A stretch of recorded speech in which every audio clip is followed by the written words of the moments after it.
Hello बच्चों, आप लोग कैसे हैं? उम्मीद है आप लोग मस्त हैं, स्वस्थ हैं। आज हम आप लोगों के लिए लाए हैं उत्तर प्रदेश बोर्ड परीक्षा महत्वपूर्ण प्रश्न कक्षा 10 हिंदी व्याकरण से समास, लेसन नंबर 2 से समास। पिछले चैप्टर हम पढ़े थे उपसर्ग के बारे में, इस चैप्टर हम पढ़ेंगे समास के बारे में। अब समास, समास होता क्या है? समास यानी कि दो शब्दों से मेल से बना शब्द, दो शब्दों के मेल से बना शब्द क्या कहलाता है? समास कहलाता है। दो शब्दों के मेल से बना शब्द, मेल से बना शब्द समास कहलाता है।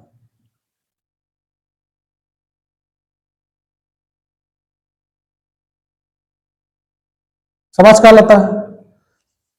समास के क्या होते हैं? समास के दो पद होते हैं। पहला, समास के दो पद होते हैं। समास के दो पद होते हैं। पहला क्या है? पूर्व पद।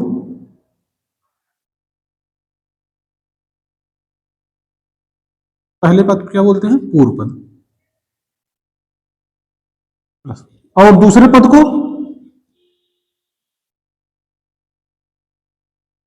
दूसरा पद को उत्तर पद।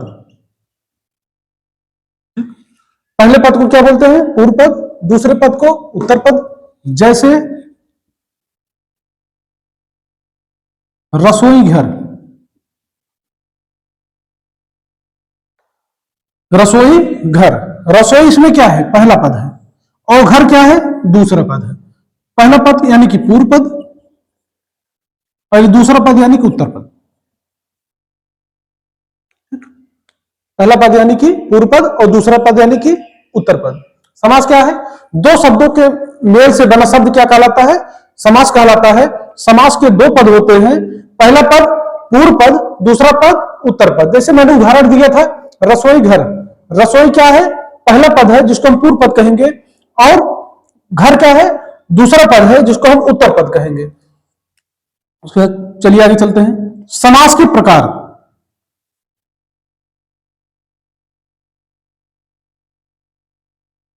समास के प्रकार। समास 6 प्रकार के होते हैं। कितने? समास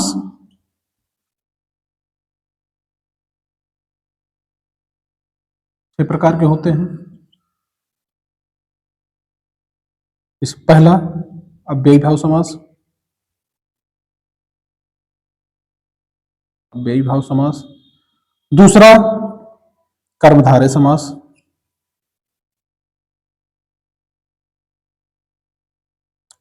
तीसरा द्विगु समास।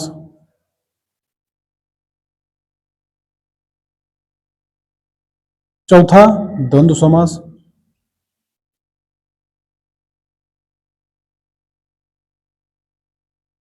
पांचवा बहुव्रीहि समास।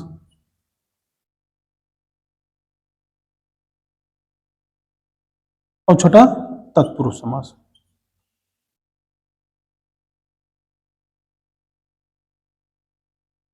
तत्पुरुष समास आप लोगों के बुक में जो है 5 ही प्रकार का दिया गया है। अव्ययी, कर्मधारय, द्विगु, द्वंद्व, बहुव्रीहि। 5 ही के बारे में पढ़ना था, लेकिन मैंने कहा बता दूं समास 6 ही होते हैं। तत्पुरुष समास आप लोगों को नहीं पढ़ना है, ना ही आपके एग्जाम में पूछे जाने की संभावनाएं हैं। ठीक? क्या होता है? समास दो शब्दों से बना शब्द होता है।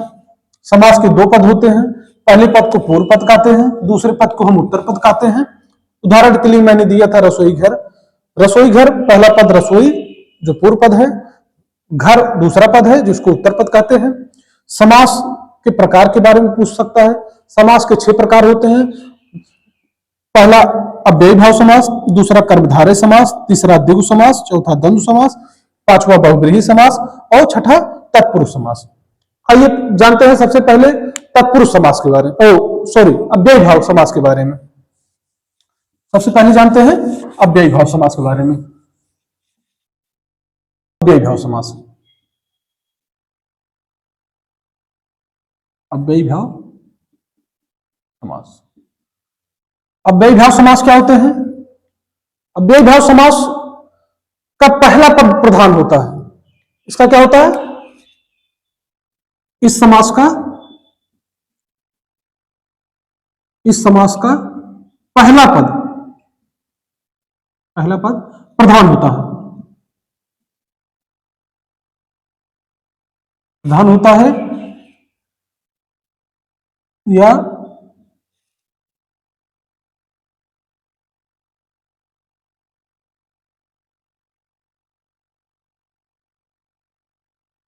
इस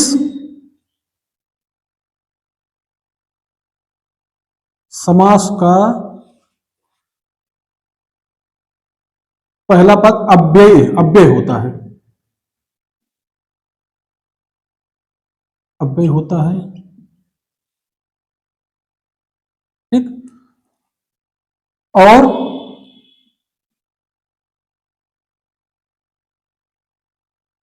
इस समास में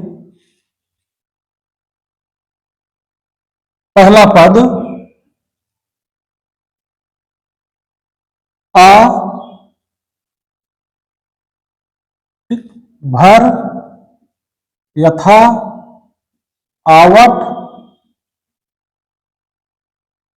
आ भर यथा आवट, प्रा बे, प्रा बे,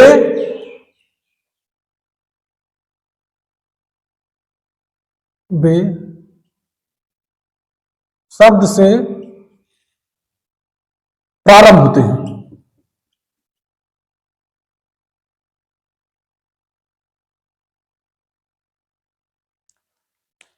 अव्ययभाव समास क्या है? इस समास का पहला पद प्रधान होता है और इस समास का पहला पद अव्यय भी होता है, और इस समास में पहला पद आ भर यथा आवट प्रा बे शब्द से प्रारंभ होता है, शब्द से लगभग प्रारंभ होता है। जैसे यथाशक्ति, यथाशक्ति यानी कि शक्ति के अनुसार, यथाशक्ति यानी कि शक्ति के अनुसार, यथाविधि कहते हैं ना, यथाविधि यानी कि विधि के अनुसार, विधि के अनुसार। भर पेट यानी पेट भर के,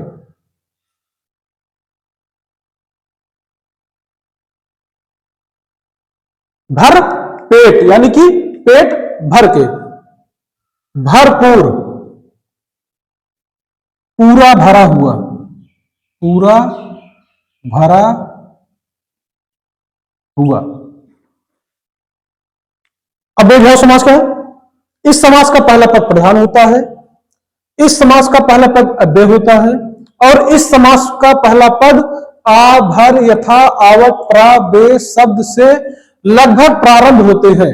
जैसे यथाशक्ति, यथाशक्ति यानी शक्ति के अनुसार, यथाविधि यानी कि विधि के अनुसार, पेट भर, भर पेट सॉरी भर पेट पेट भर के, भरपूर पूरा भरा हुआ। और इस समास में शब्द की आवृत्ति बार बार होती है। अगर किसी शब्द की आवृत्ति बार बार हुई हो तो जान लो कौन सा समास है, अव्ययभाव समास है। जैसे घर घर, रोज रोज, इस तरह से अगर शब्द आते हैं तो क्या कहलाते हैं? अव्ययभाव समास कहलाते हैं। नगर नगर, ठीक, ये सब क्या है? नगर नगर, ठीक, रोज रोज। अगर सब बार बार एक ही शब्द की आवृत्ति हो रही है तो सब क्या है? ये सब अव्ययभाव समास है। अब इसके दूसरे समास कर्मधारय समास की ओर हम चलते हैं। चलिए आते हैं दूसरे समास कर्मधारय समास की तरफ। इसमें पहला पद विशेषण तथा दूसरा पद क्या विशेष की विशेषता बतलाता है, और समास विग्रह में है जो या के समान की विशेषता बतलाता है। कर्मधारय समास में क्या है, पहला पद विशेषण तथा दूसरा पद विशेष की विशेषता बतलाता है, और विग्रह करते समय है जो या के समान की विशेषता की बात करता है। इसमें क्या होता है, एक पद उपमेय और दूसरा पद उपमान होता है। मैंने कहा था ना, समास में क्या होता है, दो पद होते हैं, पहला पूर्व पद और दूसरा उत्तर पद। उसी तरह इसमें क्या है, एक पद क्या करता है उसमें से, उपमेय तथा दूसरा पद उपमान होता है। उपमेय क्या है, उपमेय यानी कि जिसकी तुलना की जाती है, उपमेय यानी कि जिसकी तुलना की जाती है, और उपमान जिससे तुलना की जाती है।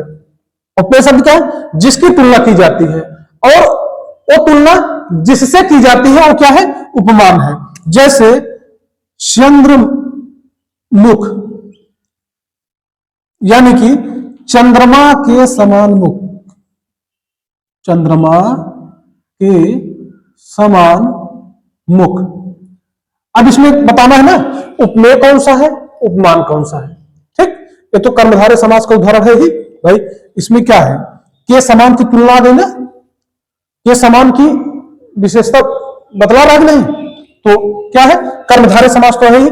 इसमें उपमान कौन है और उपमेय क्या है। उपमेय क्या था, जिसकी तुलना की जा रही है, किसकी तुलना,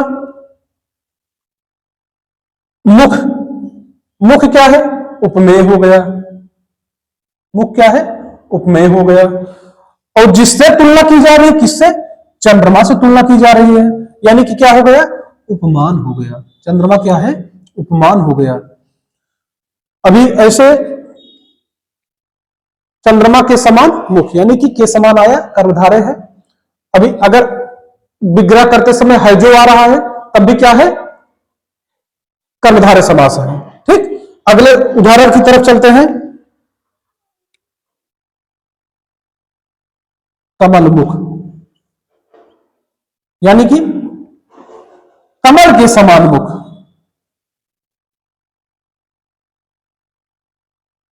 कमल के समान मुख।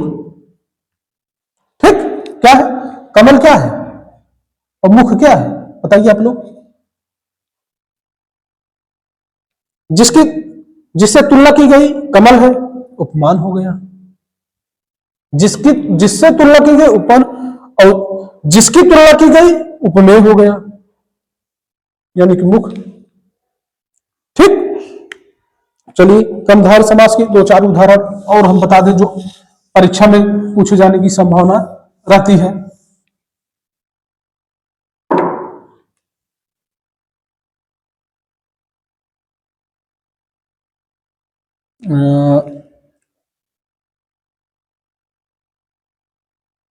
चरण कमल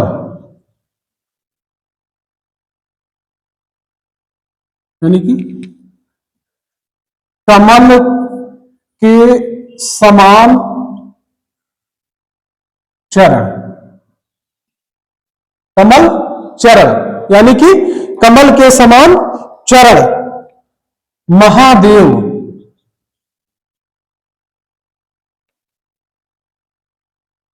महान है जो देव,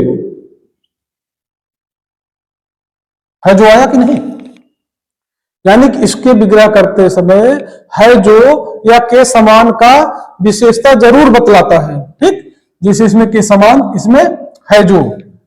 चरण के समान चरण कमल, कमल के समान चरण। महादेव महान है जो देव, महाआत्मा महान है जो आत्मा। ठीक, इसी तरह जो है अगला समास बहुव्रीहि समास।